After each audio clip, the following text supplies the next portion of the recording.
to see the dawn of the darkest day, Christ on the road to Calvary,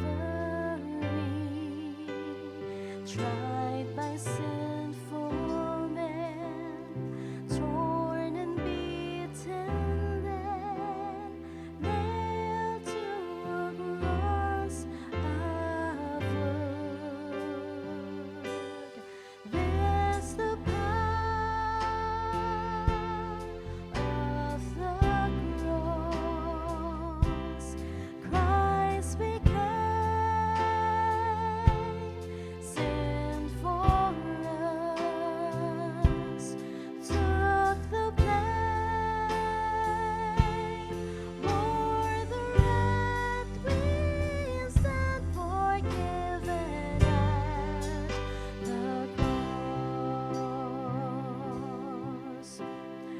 Oh, to see the pain written on your face, bearing the awesome weight of sin. Every bitter thought, every evil deed, crowning your blood to stain down. This the power of the cross. Christ became sin for us, took the blame, bore the wrath we stand forgiven at the cross. Now the daylight flees, now the ground beneath quakes as its maker bows his head. Curtain torn in two, dead are raised to life. Finish the victory cry. This the power of the cross. Christ became sin for us, took the blame, bore the wrath we stand forgiven at the cross. Oh, to see my name written in the words, for through your suffering I am free, and death is crushed to death, life is mine to live, one through your selfless love. This the power of the cross. The Son of God, slain for us. What a love, what a cost we stand forgiven at the cross. Father God in heaven, we are so thankful for your steadfast love and mercy for us, that through Jesus' death on the cross, all our sins are forgiven. May you search our hearts, Lord, this morning and teach us as we come to worship you today.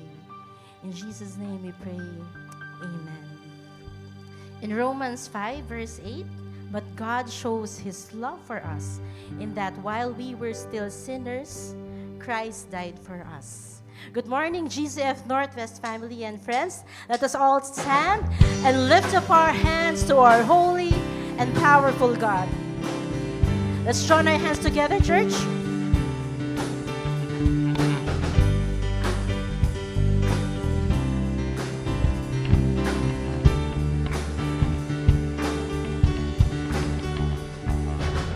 We stand and lift up our hands, for the joy of the Lord is our strength.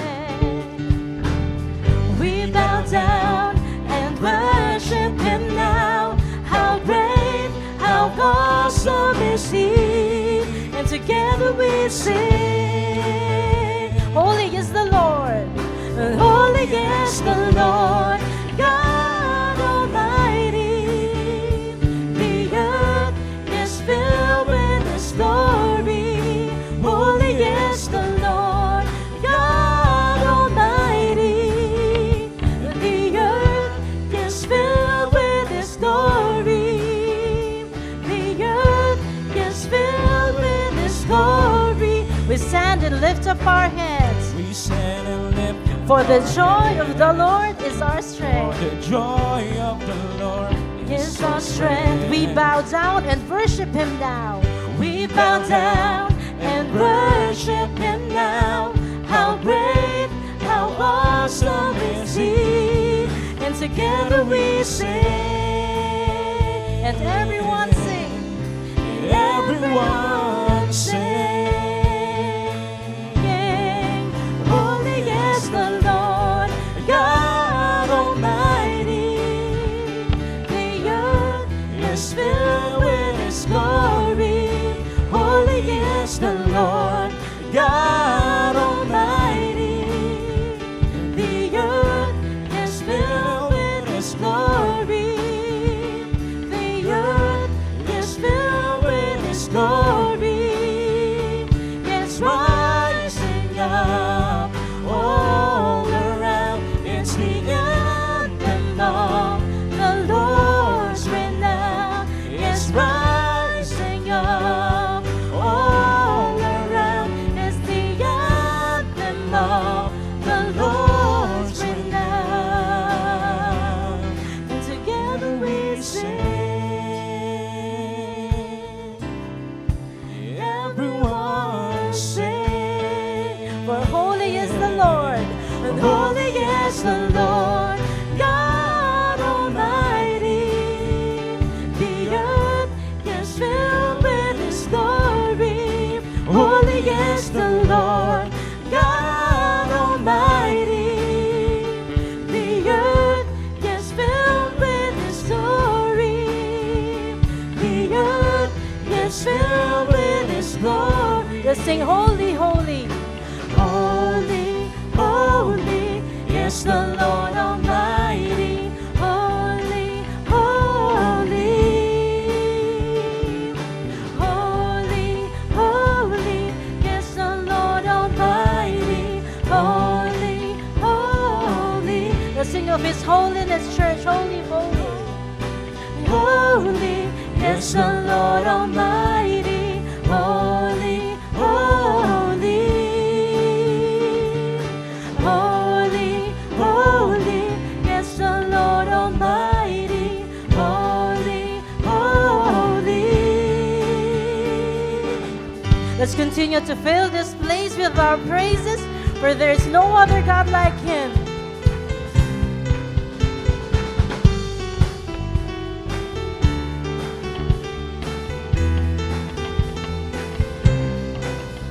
For the praises of man, I will never ever stand. For the kingdoms of this world, I'll never give my heart away or shout my praise. My allegiance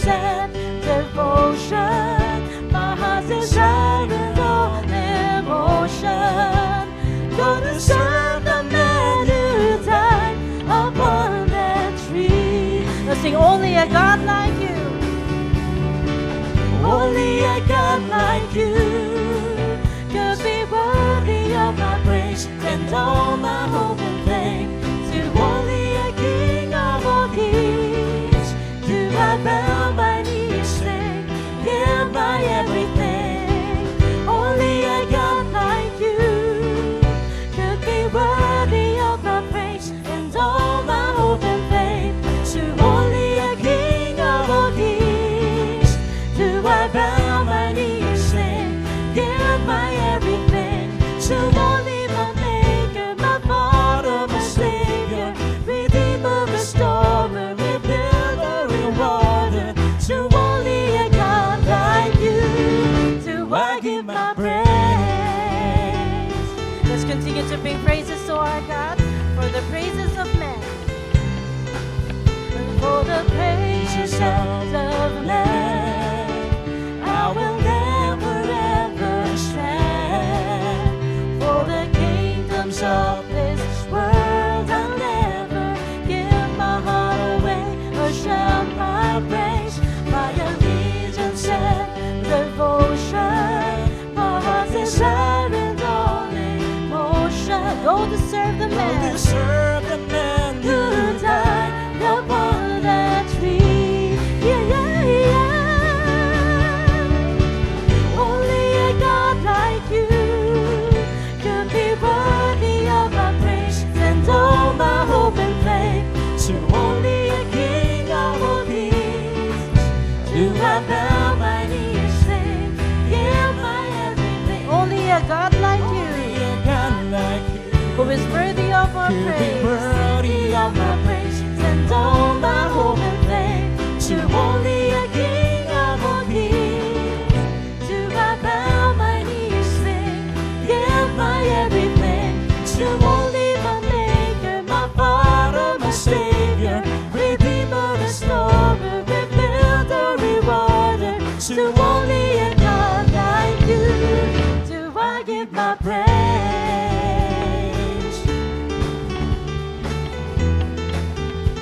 Let's sing only a God like you. only a God like you Only a God like you. Only a God like you. Only a God like you. Only a God like you. Only a God like you. Only a God. Only a God like you. Only a God like you. Only a God like you. Only a God like you. Only a God like you. Only a God like you. To only my Maker, my Father, my Savior, Redeemer, Restorer, Rebuilder, Rewarder. To only a God like you do I give my praise.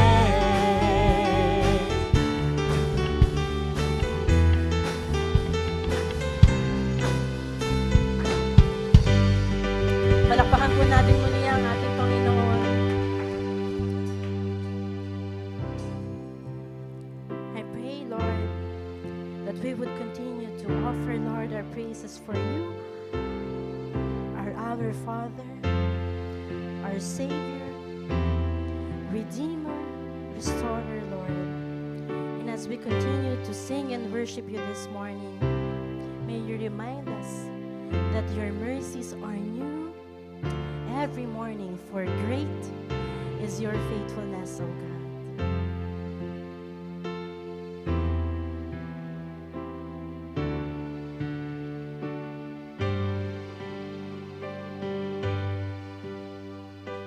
Great is thy faithfulness, O God, my Father. There is no shadow of turning with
mercies I see. All I have needed, thy hand hath provided. Great is thy faithfulness, Lord, unto me. Pardon for sin and the peace that endureth. Thine own dear presence to cheer and to guide. Strength for today and bright hope for tomorrow. Blessings all mine with 10,000 and beside. Great is thy faithfulness. Great is thy faithfulness. Great is thy faithfulness. Morning by morning, new mercies I see. All I have needed, thy hand hath provided. Great is thy faithfulness, Lord, unto me. Let's sing again, church. Great is thy faithfulness. Let's lift our voices. Great is thy faithfulness. Morning by morning, new mercies I see. And all I have needed, All I have needed, thy hand hath provided. great Is thy faithfulness, great is thy faithfulness, great is thy faithfulness, Lord, unto me. Tunay ngang dakila ang katapatan mo, O Diyos. At naway patuloy ka namin purihin, Lord, sa araw-araw ng aming mga buhay.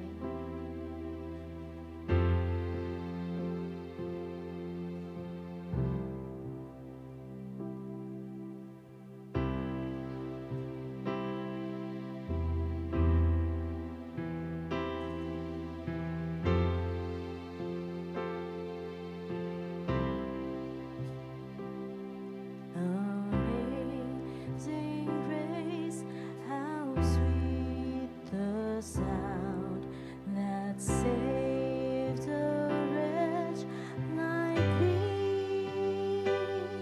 I once was lost, but now I'm found.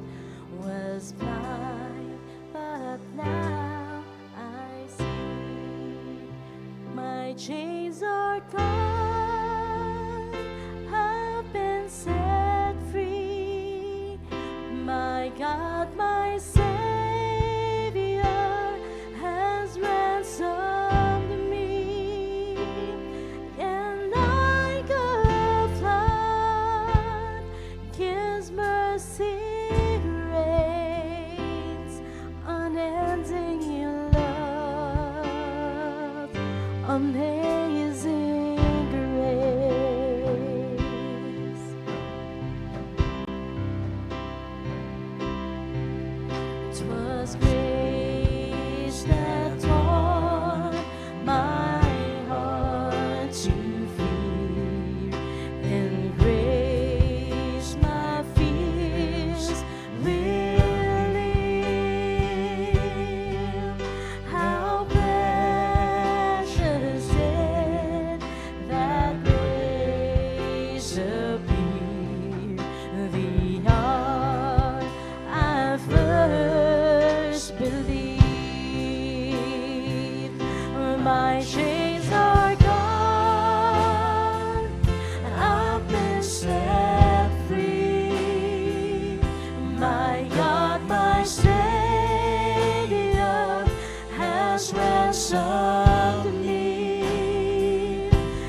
to me. His word, my hope secures.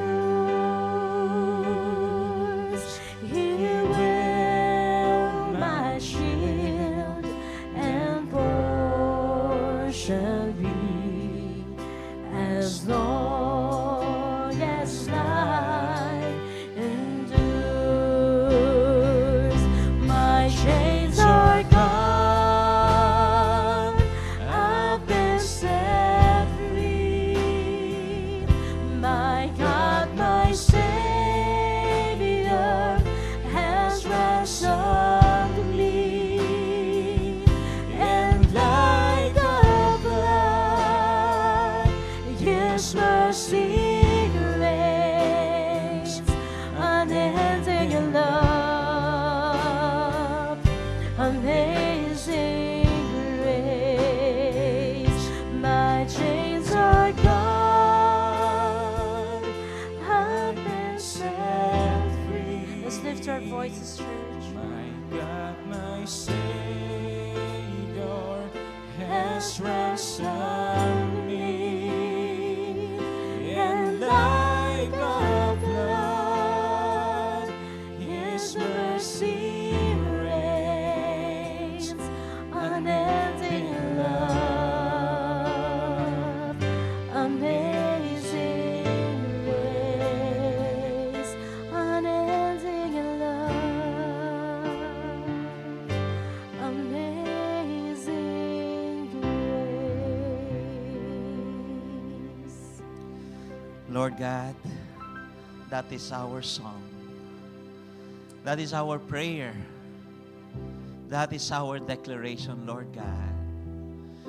Because of your amazing grace, your mercies that are new every morning, we can stand here right now in this place. As one family, we can worship you freely and wholeheartedly because our Lord Jesus Christ has saved us. He has redeemed us and freed us from our sins. Father, may you be honored with our lives, with our praises and thanksgiving in this place today.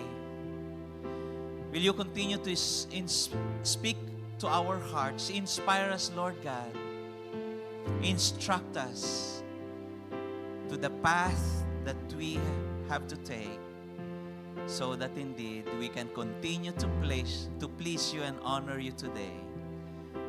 We praise you, Lord God. We thank you in Jesus' name. Amen and amen. Let's give a clap offering to our God.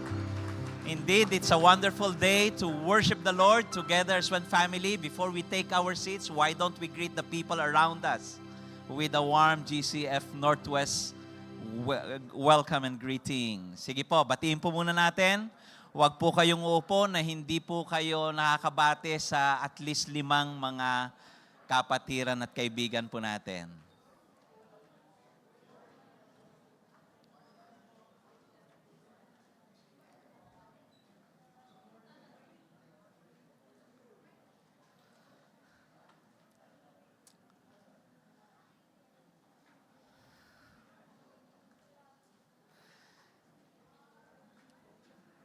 It's a blessing to see all your smiles, for you to join us in our worship of our God today.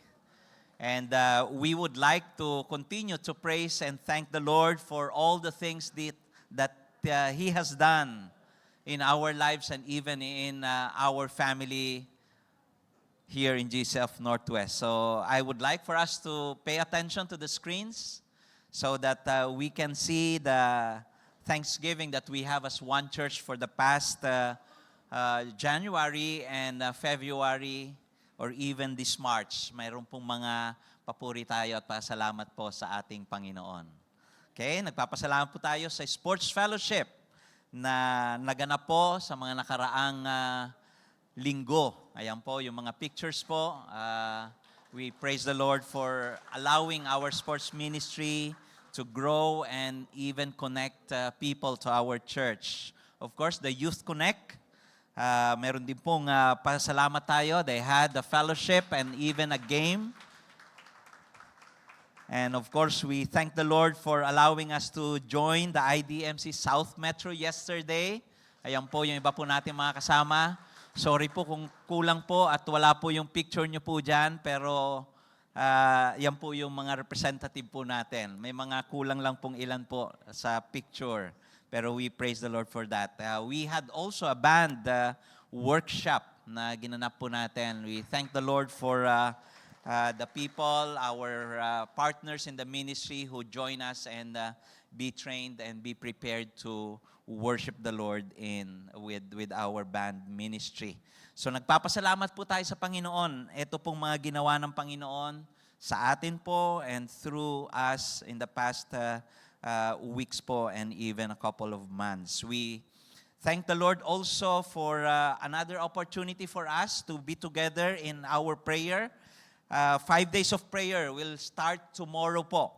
From Monday to Friday po yan. We have a theme, the goodness of God to the godly. Yan po ay base po yung devotion natin sa Psalm 84. So please join us 12:30 at lunchtime, in the afternoon up to 12:50 po. So join us po, starting tomorrow until Friday po yan. 12:30 to 12:50. Online lang po yan. So wherever you are, you can join us po because that is online. Basta may data lang po kayo. Okay, connect us and join us in our Facebook page. Okay, and on Saturday, April 5, that Saturday, we will culminate our 5 days of prayer in our praise and prayer gathering po from 9:30 to 11. Dito po, on-site lang naman po yan. So we have a 1 week or 5 days of prayer together online, 12:30. And then po, yung ating on-site ay dito po, 9:30 to 11.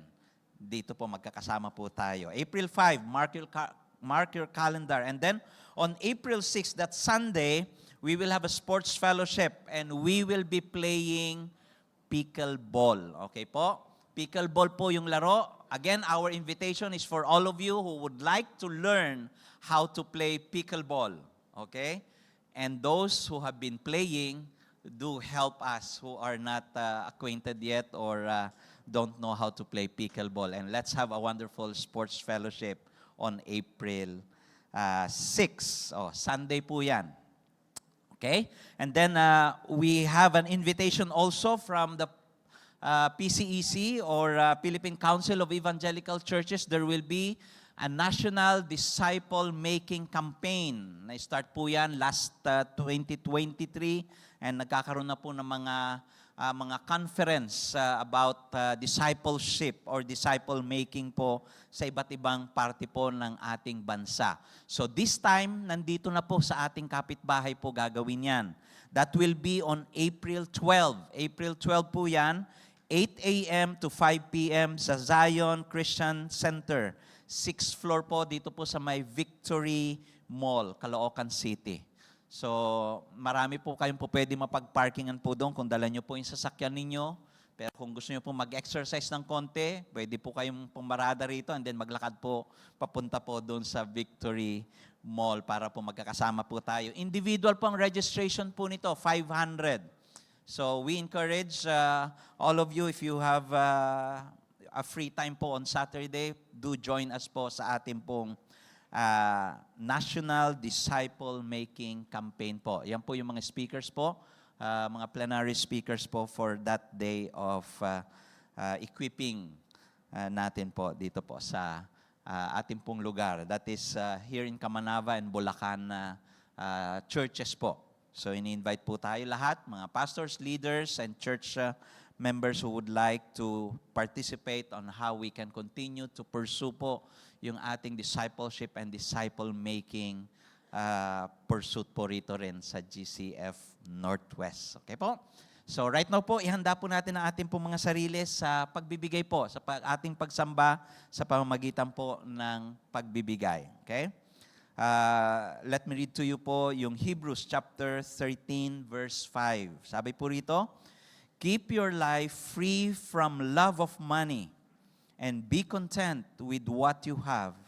For he said, I will never leave you nor forsake you. Yan po ang salita po ng Panginoon. At makikita po natin na mayroon pong dalawa pong katotohanan na gusto ko pong i-highlight po dito sa maikling passage po na to as we prepare to worship the Lord with our tithes and offering.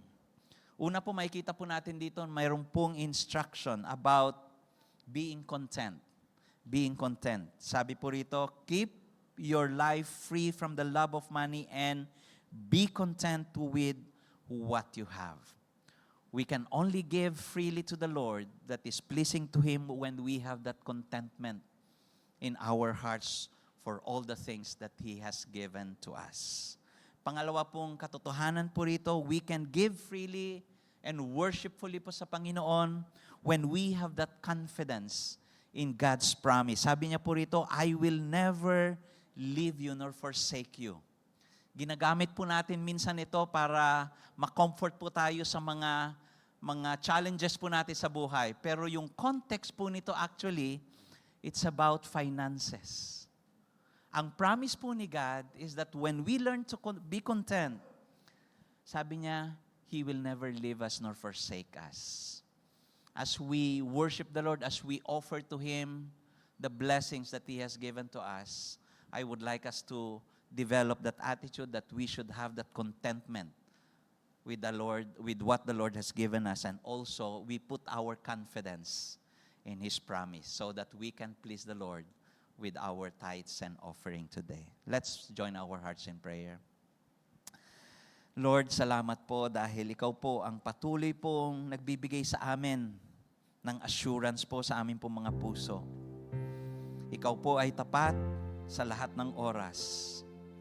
Kami po ay tinuturuan mo sa araw-araw, anuman po ang sitwasyon po namin. At nawa, Panginoon, sa umagang ito, we would respond in putting our confidence in your promise that you will never leave us nor forsake us, and that we would learn contentment in our lives so that indeed we would be free to offer to you what we have because it came from you as our God who is faithfully blessing your people. We thank you, Lord, and we praise you in Jesus' name. Amen and amen. The details of our bank accounts are flashed on the screen, and also meron po tayong QR codes, hindi lamang po sa screen, kundi doon po sa site. So if you would like or you prefer to offer through bank transfer or e-wallet, yan po yung mga kailangan nyo pong screenshot or even yung pong mga numbers na kailangan nyo pong ilagay po sa inyo pong pagta-transfer ng inyo pong offering sa ating Panginoon. Meron po naman tayong provision po for those who prefer to offer in cash or check. May envelope po tayo sa may ilalim po ng boxes natin, offering boxes, and you can get that and put your offering po sa ating Panginoon. So right now po, let's offer to the Lord our tithes and offering.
And pastors will be standing up on the side.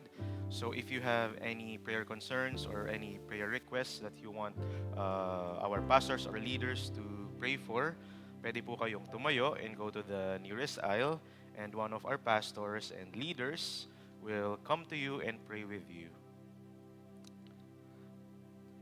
Again, if you have any prayer concerns that you want the church to pray for, or kahit po Thanksgiving, we would love to hear that, and we would like to pray with you and lift up our concerns unto the Lord as a church, as brothers and sisters in Christ. And as for us who are seated, we can take this time to pray for our personal concerns, our church, our community, our nation. Let's take this time to commune with our faithful God. And later on, I will be closing our segment in prayer.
Lord, we are gathered here today and we draw near to your throne of grace because, Lord, we know that you are the God who hears our prayers.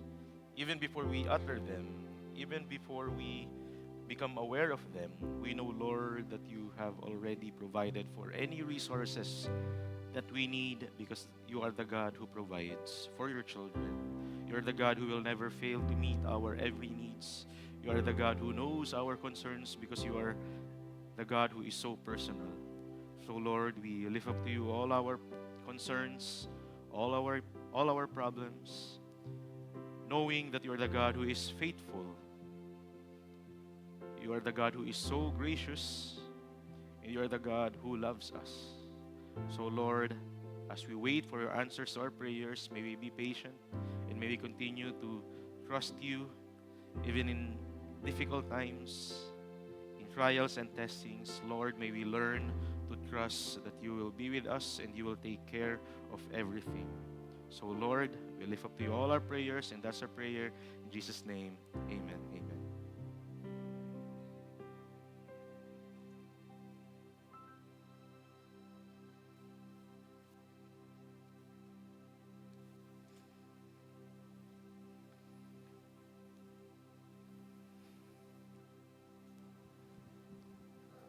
In reverence to the reading of God's Word, let's all rise. Our scripture today is found in Hebrews chapter 5, verses 5 to 10, from the English Standard Version. Let's all read together. So also Christ did not exalt himself to be made a high priest, but was appointed by him who said to him, "You are my son, today I have begotten you." As he says also in another place, "You are a priest forever, after the order of Melchizedek." In the days of his flesh, Jesus offered up prayers and supplications with loud cries and tears to him who was able to save him from death, and he was heard because of his reverence. Although he was a son, he learned obedience through what he suffered. And being made perfect, he became the source of eternal salvation to all who obey him, being designated by God a high priest after the order of Melchizedek. May the Lord bless the reading of his word. You may now take your seat. Let us prepare our hearts and mind as we listen to God's word this morning.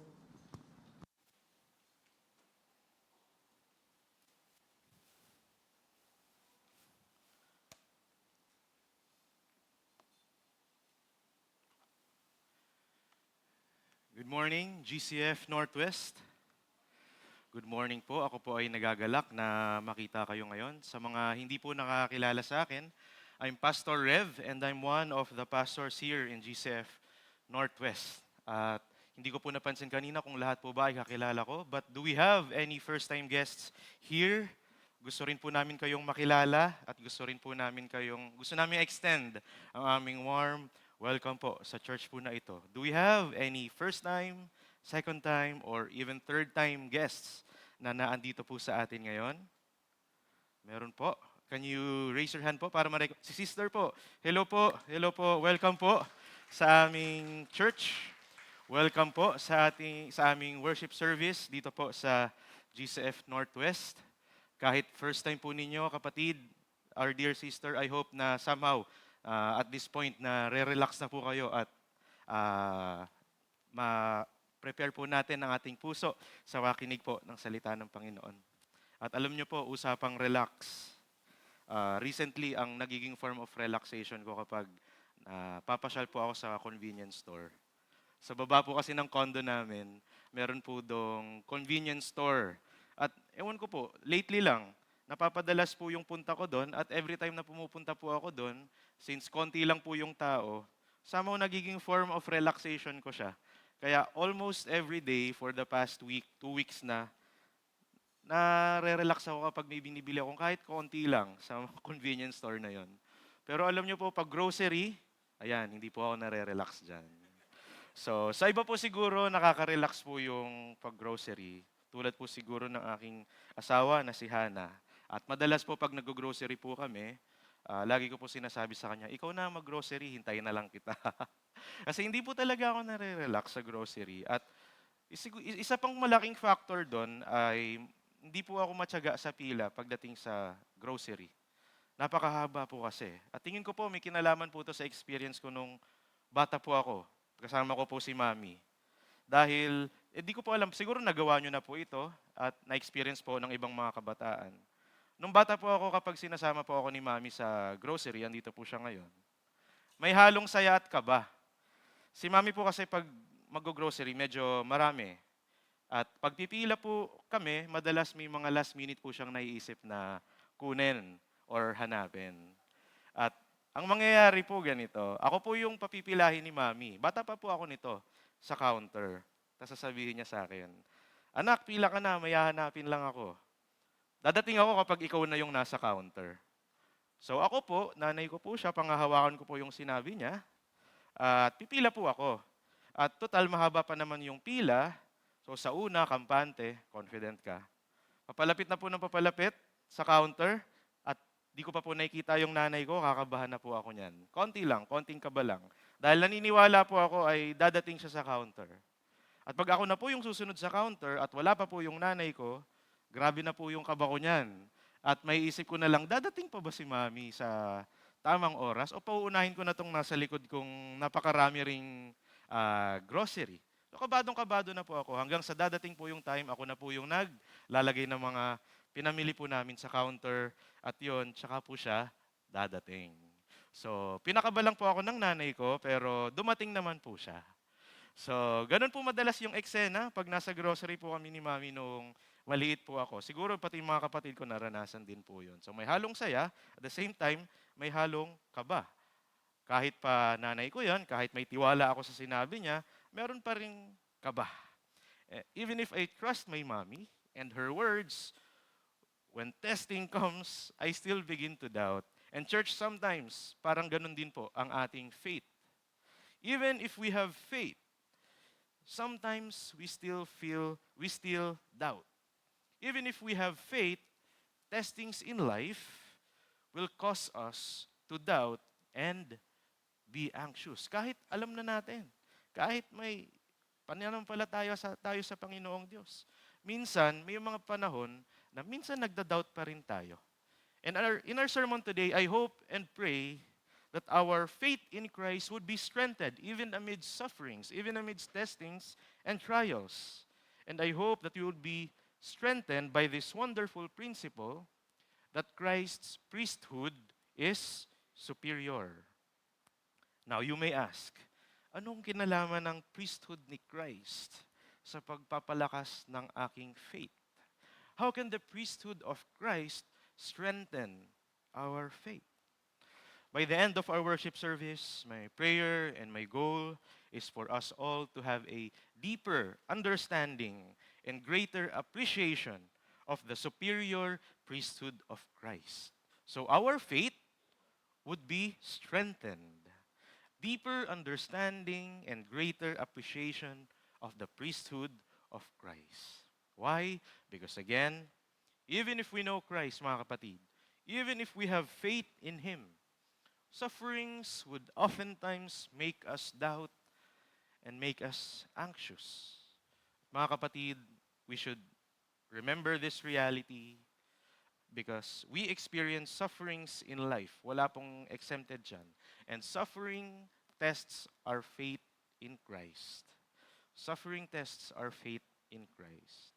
Tulad po ng introduction ko po kanina, even if I have strong relationship with Mommy, even if I heard her words, her assurances, it was still difficult for me not to be anxious or not to doubt.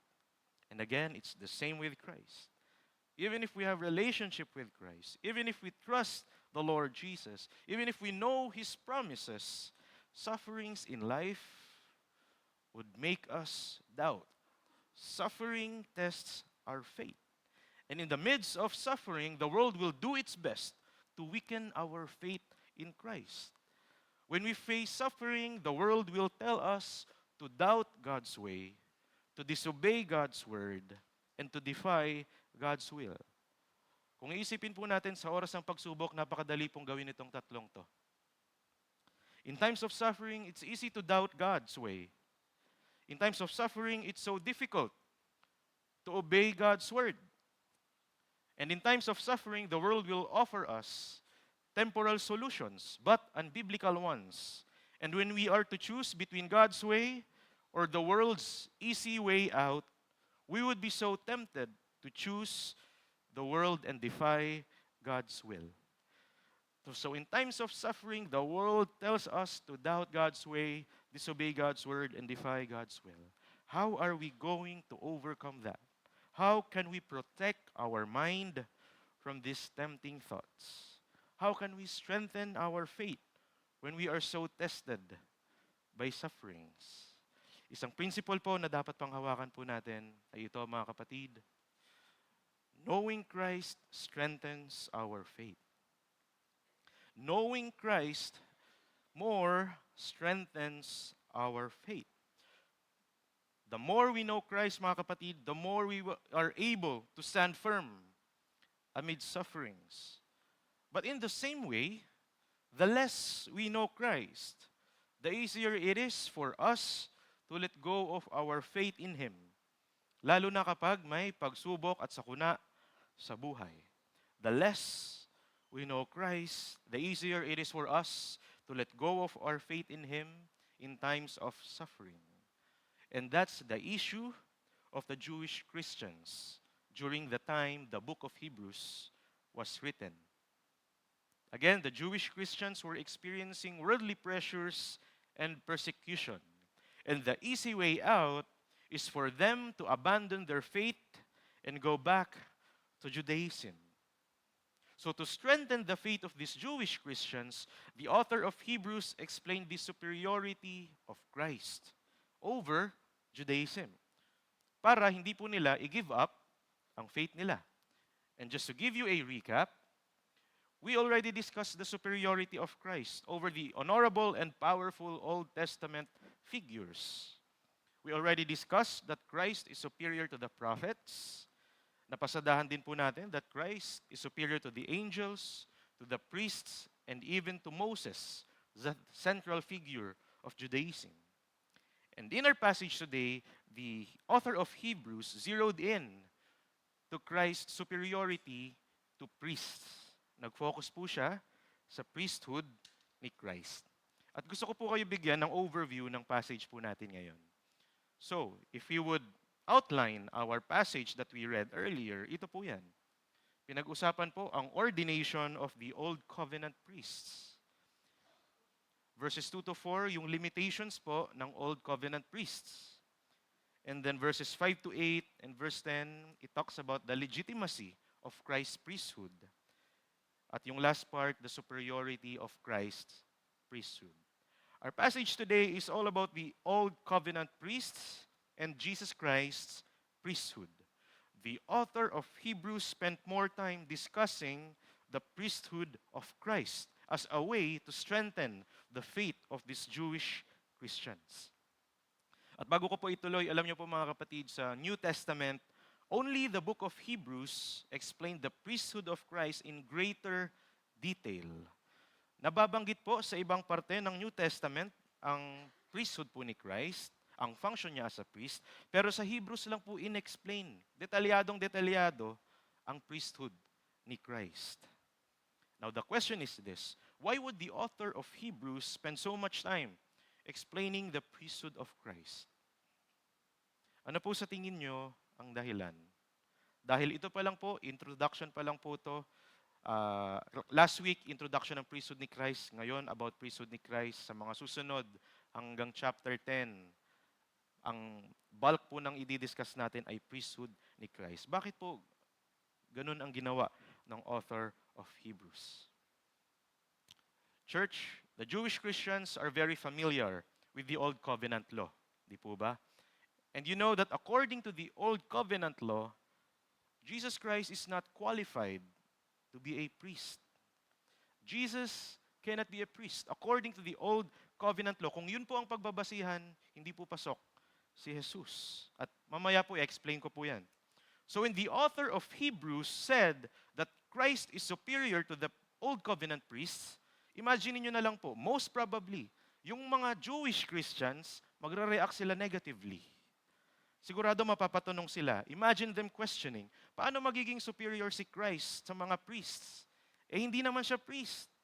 Tapos ngayon sinasabi mo superior ang priesthood ni Christ. Paano mangyayari 'yon? Malamang yun po yung iniisip ng mga Jewish Christians. In other words, the Jewish Christians questions, is Christ truly a priest? Is Christ truly a priest? So to answer this question and to address the concern, the author of Hebrews wrote in detail, in great detail, the legitimacy and the superiority of Christ's priesthood. And that's the reason why in the book of Hebrews, Christ's priesthood was discussed in so much detail.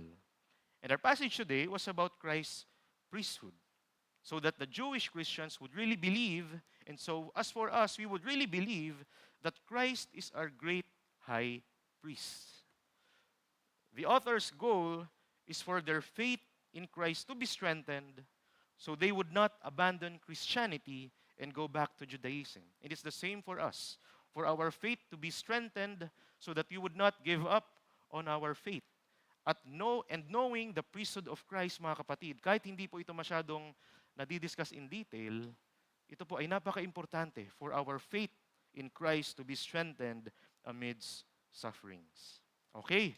So brothers and sisters, I hope that as we discuss the priesthood of Christ, again, we would have a deeper understanding and greater appreciation about the priesthood of Christ. The first thing that we must learn about priests is their appointment. How are Old Covenant priests chosen? Paano ba sila pinipili? Kasi sinabi ko kanina, hindi po qualified si Jesus Christ. Basahin po natin yung verse 1 at saka yung verse 4. Verse 1, ang sabi po doon, for every high priest chosen from among men is appointed to act on behalf of men in relation to God. Na-discuss po rito that priests are chosen among men. At the same time, nabasa rin po natin yung function ng priests. They are mediators between God and man. At sa verse 4, lalaktaw po tayo, ang sabi po doon, and no one takes honor for himself, but only when called by God, just as Aaron was. Ibig sabihin yung mga priests, Hindi nila pwedeng ipagmalaki na priest sila dahil pinili sila ng Diyos. Hindi yun dahil sa kakayahan nila. They were called by God just as Aaron was. So may isang pangalan na nabanggit. So mapapansin po natin sa mga verses na to, in the Old Covenant, high priests were chosen among men. Malinaw po yan sa verse. Now in verse 4, we see that priests are called by God just as Aaron was. Ano po ibig sabihin nun? Bakit po nabanggit si Aaron? Sino nga ba? Si Aaron. So makinig po kayo mabuti mga kapatid dahil kapag alam po natin kung sino si Aaron, maiintindihan po natin kung paano po ina-appoint ang mga priests. So, in the book of Exodus, Aaron is the older brother of Moses. Aaron was from the tribe of Levi. And God appointed Aaron as the first high priest of Israel. Siya yung first high priest, kaya binanggit siya dyan. Siya yung first high priest. At the same time, God chose Aaron and his descendants to function as priests. Ibig po sabihin, God chose the descendants of Aaron to serve as the priests of Israel. Ibig sabihin, wala pong priests outside the lineage of Aaron. Sa Old Covenant Law, lahat po ng priest dapat galing lang sa linya, sa lineage ni Aaron. In other words, again, according to the law, Old Covenant priests had to come from the lineage of Aaron. So, ito po yung problema mga kapatid. Jesus is not from the lineage of Aaron. Jesus is not even from the tribe of Levi. Jesus is from the tribe of Judah. And the Jewish Christians knew this very well. So they cannot reconcile the fact that Jesus is the great high priest. That Christ's priesthood is superior to the Old Covenant priests. Because in the first place, hindi po siya galing kay Aaron. Yun po yung mahirap intindihin sa kanila. Sa atin siguro, madali. Pero sa oras po nila, hindi po madali tanggapin yun.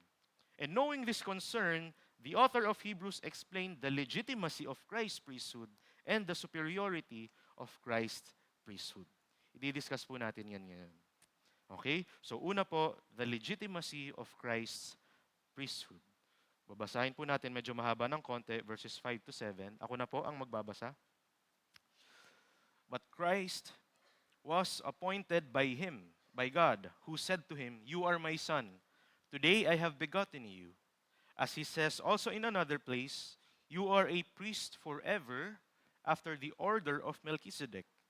In the days of His flesh, Jesus offered up prayers and supplications with loud cries and tears to Him who was able to save Him from death. And He was heard because of His reverence. In this portion of the passage, mga kapatid, the author argued the legitimacy of Christ's priesthood. Unang-una po, Christ was appointed high priest by God. Naka-underline po, appointed by Him. So like Aaron, he was appointed by God. Si Jesus din po, to be a high priest. Though Jesus is not from the lineage of Aaron, nor from the tribe of Levi, Jesus was still appointed by God Himself as high priest. Okay, yun po yung una. He was appointed by God. Pangalawa po, Christ's priesthood was prophesied in the Old Testament. Ito pong "you are a priest forever" after the order of Melchizedek, hindi po yan first time binanggit sa Bible. This statement was not first mentioned here in Hebrews. It is actually a reference to Psalm 110 verse 4. Ang nagsulat po niyan, si David. Long before the book of Hebrews was written, it was King David who already prophesied Christ in Psalm 110 verse 4. "You are a priest forever in the order of Melchizedek." So even before Christ came here, naging tao, the scripture prophesied that Jesus is a priest forever in the order of Melchizedek. Later on, I will explain who Melchizedek is. Pero ang emphasize po natin ngayon kung bakit ko po sinasabi to, sa verse 6, as early as David's time, the priesthood of Christ was already prophesied and it was fulfilled. Yun po yung second reason. Pangatlo po, ang next na naka-underline dyan, Christ did priestly work during His earthly ministry. Ang sabi po dyan, Jesus offered up prayers and supplications with loud cries and tears to him who was able to save him from death. And he was heard because of his reverence. So as we read this verse, we see that Christ interceded for people. He prayed with loud cries and tears to God. In other words, Christ pleaded for God. And then he was heard by God. Obviously, Christ served as a mediator between God and man. Christ functioned as a priest during his earthly ministry, and that's the third reason why Christ is truly a priest. Ito po yung summary niyan. Why Christ's priesthood is legitimate. Sinasabi po yan sa Jewish Christians. Christ was appointed as high priest by God. Christ's priesthood was prophesied in the Old Testament, and Christ did priestly work during his earthly ministry. Now that we have established the legitimacy of Christ's priesthood, ito naman po yung next question. How is Christ's priesthood superior? Paano naging superior ang priesthood ni Christ over the Old Covenant priests? So, let's take a look at that portion, the superiority of Christ's priesthood. Ang babasahin naman po natin ngayon, verses 5 to 6 and 9 to 10. Sabi po rito, but was appointed by him who said to him, "You are my son. Today I have begotten you."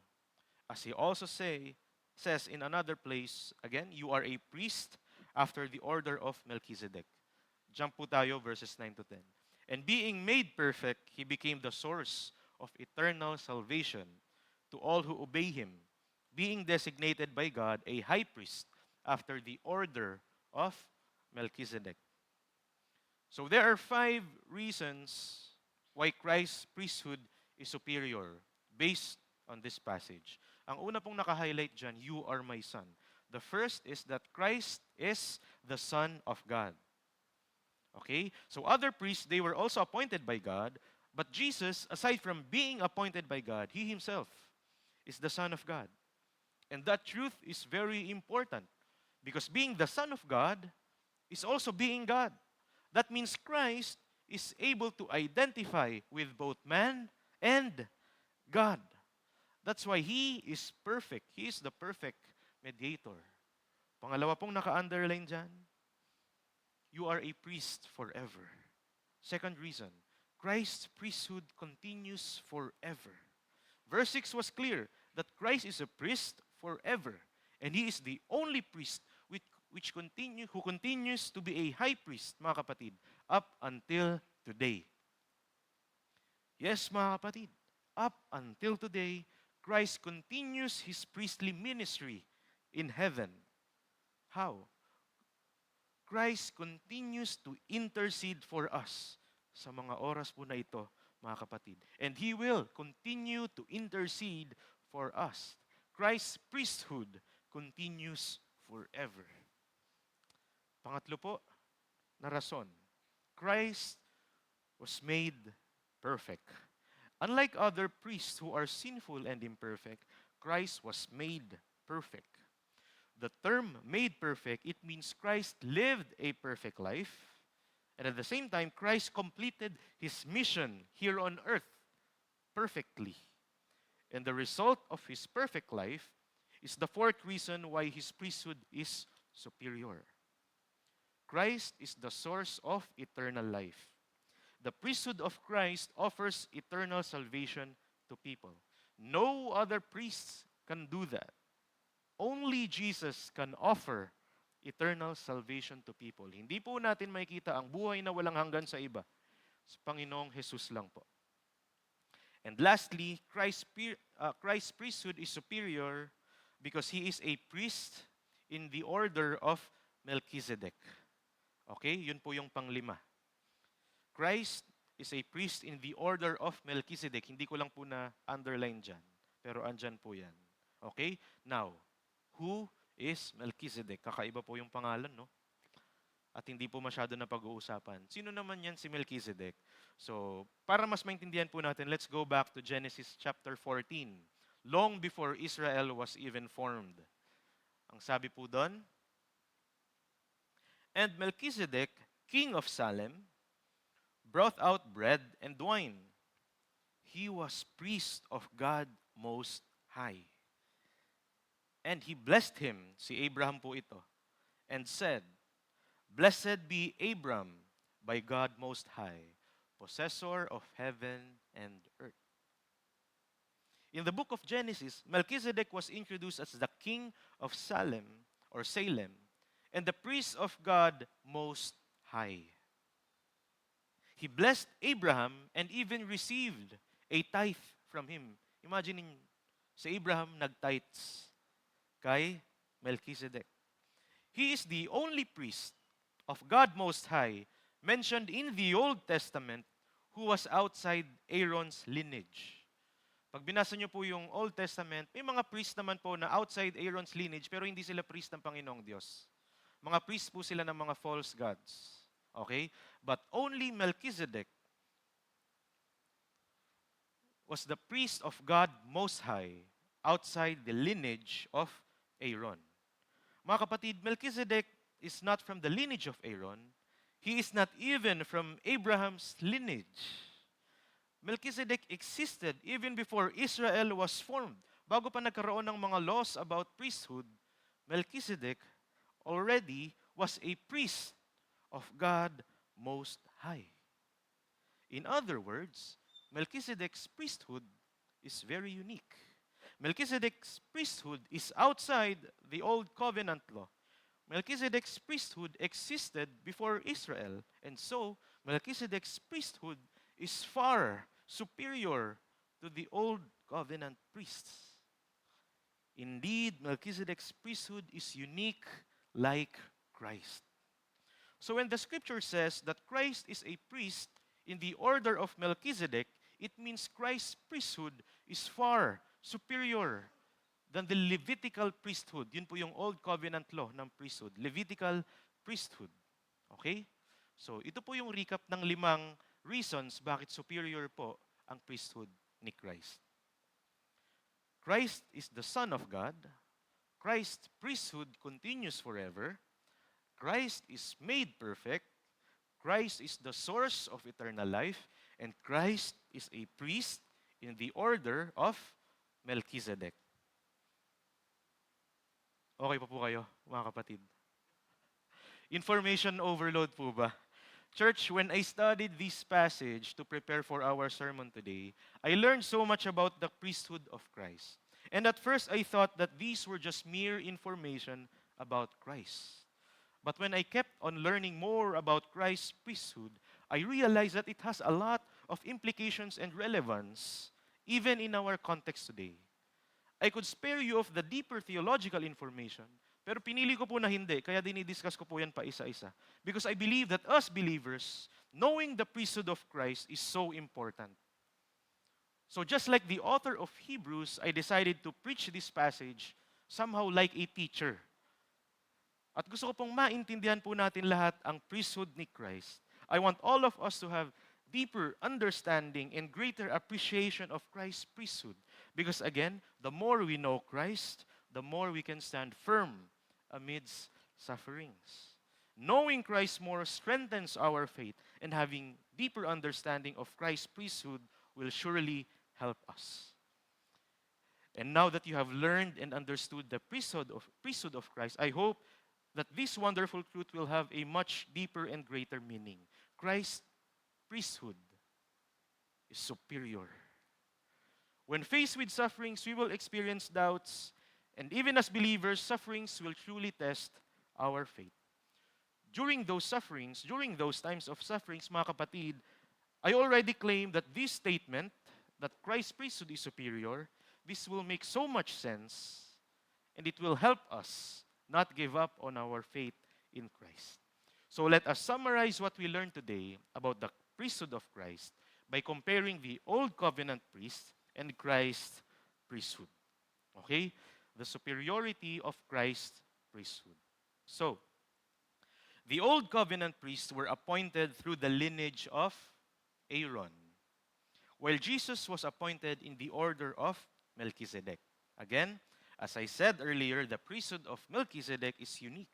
It is not under the Levitical priesthood. It is not bound by the Levitical laws, and it existed even before the nation of Israel was formed. The priesthood of Melchizedek is far superior than the priesthood of Aaron and his descendants. So when we say that Christ is a priest in the order of Melchizedek, it means Christ is superior. Christ's priesthood is superior.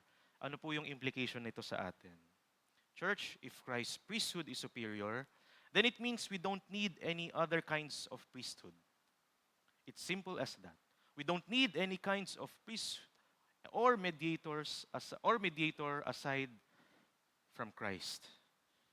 Actually, apart from Christ, we cannot be in the presence of God.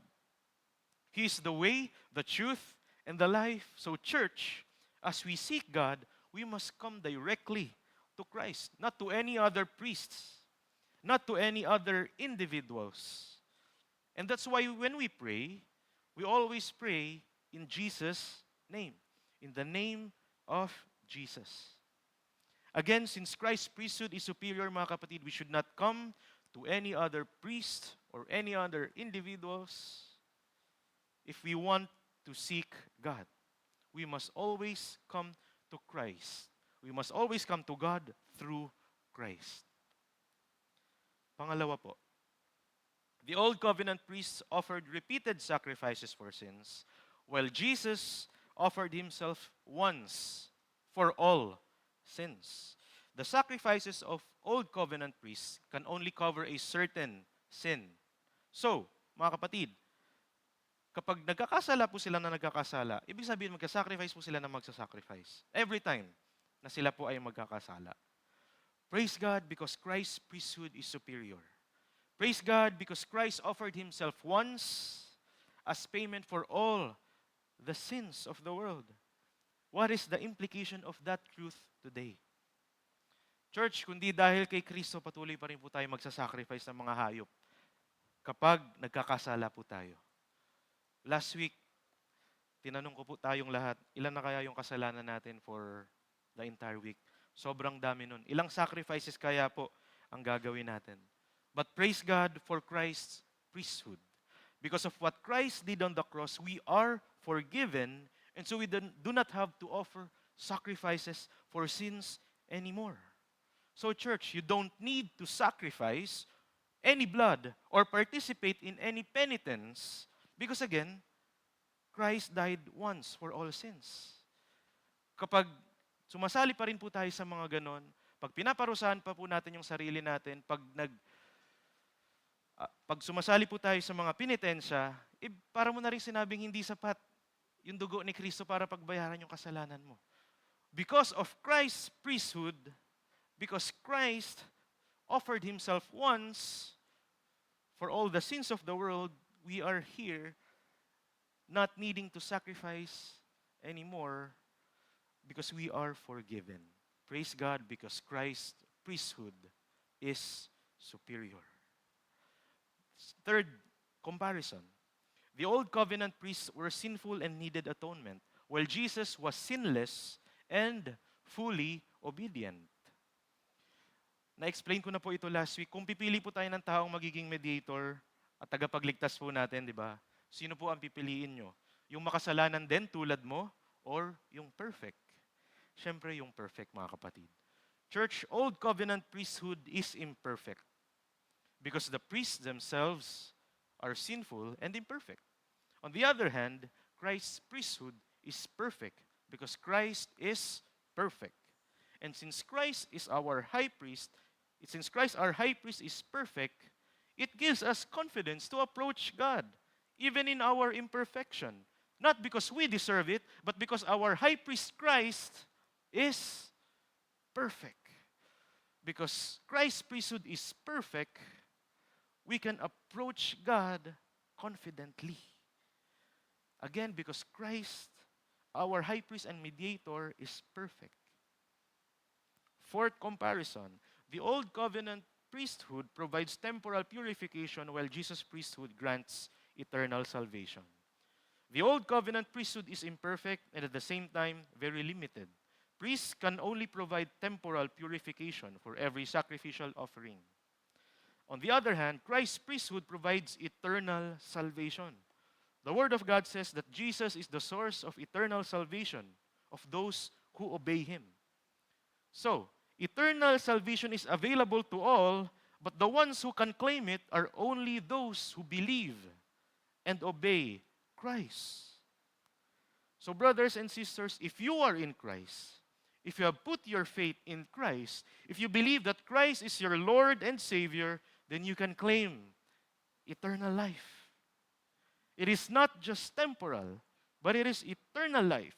We will be able to live out because we believe in Christ, our Lord and Savior. So, church, if you are in Christ, because of His perfect priesthood, eternal priesthood, because He offered Himself once, forgiven all your sins, even in your sins in the future, your eternal life is secured.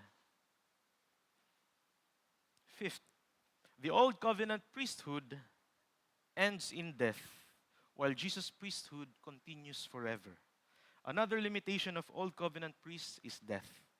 They were limited by death. Their priesthood ends in death. On the other hand, Christ's priesthood continues forever. The priesthood of Christ is not bound by death because Christ overcame death. He conquered death. Therefore, His priesthood continues up until now. When Christ ascended to heaven, He sat down at the right hand of the Father and continued to intercede for us, even up until this moment. So what's the significance of Jesus' everlasting priesthood? Church, today, we can be confident to approach the throne of grace because we have a priest in heaven who is alive. Even if we fail God because of our sins and shortcomings, we can still come to Him anytime because our great high priest is alive. We can come to God to ask for mercy and grace. We can draw near to God at any moment despite our sins and shortcomings because our great high priest continues His ministry up until now. Again, these are the reasons why Christ's priesthood is superior, at the same time why Christ's priesthood is very important and significant to us, even until today. And I say these things unto you not only because it's part of our passage today, but because Christ's priesthood is very important in the life of every believer. Apart from the superior priesthood of Christ, sinful and imperfect people like us, we cannot enter the presence of God. So, brothers and sisters, let us praise God. Let us praise Christ, for His priesthood is superior and continues forever. Knowing these truths, mga kapatid, my exhortation for us all is this: live out your faith in Christ amidst suffering. Again, suffering, it will test our faith. So how can we live out our faith in Christ based on our passage today? Unang-una po, paulit-ulit ko rin po sinasabi, amid sufferings, be confident in Christ. Be confident in Christ. With all that we learned about Christ's priesthood, church, we have no reason to doubt and to even think about giving up our faith. Be confident in Christ. Second, pray fervently like Christ. In our passage, we read that Christ offered prayers and supplications with loud cries and tears. Christ is a priest. He prayed fervently. Amid suffering po ito. So, tayo mga kapatid, amid sufferings, let us pray fervently like Christ. At pangatlo po, obey God like Christ. In our passage, we also read that Christ learned obedience through suffering. It does not mean that Christ did not obey and then eventually learned obedience. It means, yung term na Jesus Christ learned obedience, ang ibig po sabihin nun, even God Himself, Christ experienced obedience. Kasi bilang God, wala ka namang kailangan pag-obeyan kung ikaw ay God. But Jesus Christ, as God, He experienced obedience. He did not learn to obey. Tulad ng pagkakaintindi natin na from disobedience, natuto siyang mag-obey. Okay? Ang ibig po sabihin niyan, Christ experienced obedience through suffering. So church, even amid sufferings, we should also learn obedience. We should obey God, just as our Christ, our high priest. Suffering is never a reason to disobey. So again, like Christ, let us remain faithful and obedient to God at all times, even in our hardest moments. And that's the priesthood of Christ, mga kapatid. I hope that we had deeper understanding and greater appreciation of the priesthood of Christ. As I end, church, suffering will reveal the depths of our faith. Suffering tests our faith in Christ. During suffering, the world will tell us to doubt God's way, disobey God's word, and defy God's will. In times of suffering, the world will try to convince us to just abandon Christianity, to just abandon your faith in Christ. So church, when we experience suffering, let us be affirmed that we can stand firm because of Christ's superior priesthood. Always remember this, mga kapatid. Christ's priesthood is superior. We can be confident because Christ's priesthood is superior. Despite our sins and shortcomings, when we can enter God's presence because of Christ's everlasting priesthood. We can enter God's presence anytime because Christ, our great high priest, is alive. And He continues His ministry even until now. Mga kapatid, may our deep understanding and greater appreciation of Christ's priesthood strengthen our faith in times of suffering. And as we strengthen our faith in Christ, may we live out that faith in Him.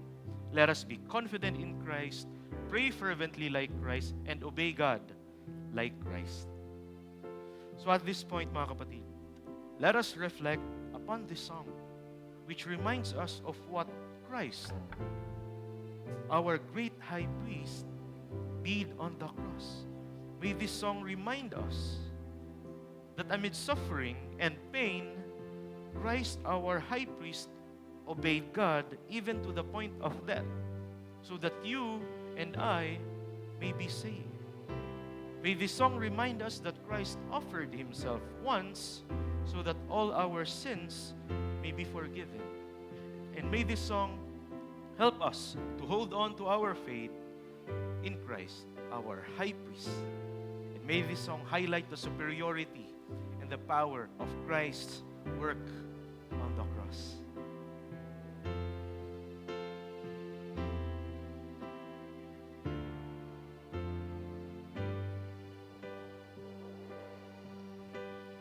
Oh, to see the dawn of the darkest day, Christ on the road to Calvary, tried by sinful men, torn and beaten, led, nailed to a cross of wood. This the power of the cross. Christ became sin for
became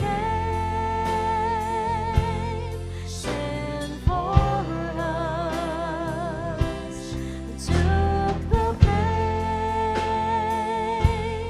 bore the wrath we stand forgiven at the cross. Oh, to see my name written in the wounds, for through your suffering I am free.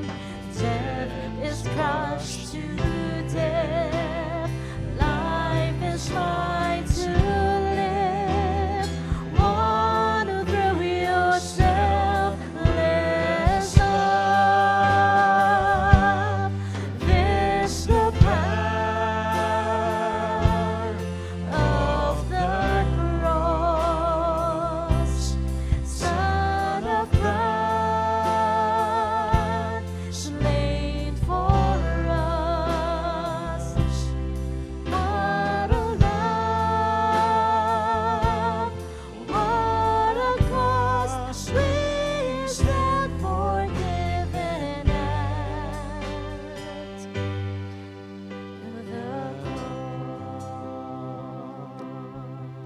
cross. Let us pray. Lord, apart from the superior priesthood of Christ, we cannot have confidence and hope to draw near to your throne of grace. Indeed, we can only stand here forgiven and free because of the cross of Christ, our great high priest. So in times of sufferings, amidst our sins and shortcomings, may we continue to live out our faith in Christ, because his priesthood is superior and continues forever. May we be confident in Christ. May we pray fervently like Christ, and strengthen us, God, to obey you, your word, like Christ. So, brothers and sisters, may the grace of our Lord Jesus Christ, our great high priest, be with you. May his prayers and supplications, once lifted with loud cries and tears, remind you that he has conquered death and reigns in victory. Though he is the Son, he learned obedience through suffering, and in his perfection he became the source of eternal salvation for all who follow him. So, church, be strengthened by his love and be upheld by his endless mercy, for he is our great high priest after the order of Melchizedek. And all God's people say, Amen, amen, amen. Let us praise the Lord our God. And together we sing. And everyone sing. Everyone sing. And holy is the Lord God Almighty. The earth is filled with His glory. Holy is the Lord God Almighty. The earth is filled with His glory. The earth is filled with His glory. Let's sing holy, holy. Holy, holy is the Lord Almighty. Holy, holy. Holy, holy is the Lord Almighty. Holy, holy. And we sing holy. Holy, holy is the Lord Almighty. Holy, holy. Holy, holy is the Lord Almighty. Holy, holy. Let's give a clap of praise to God.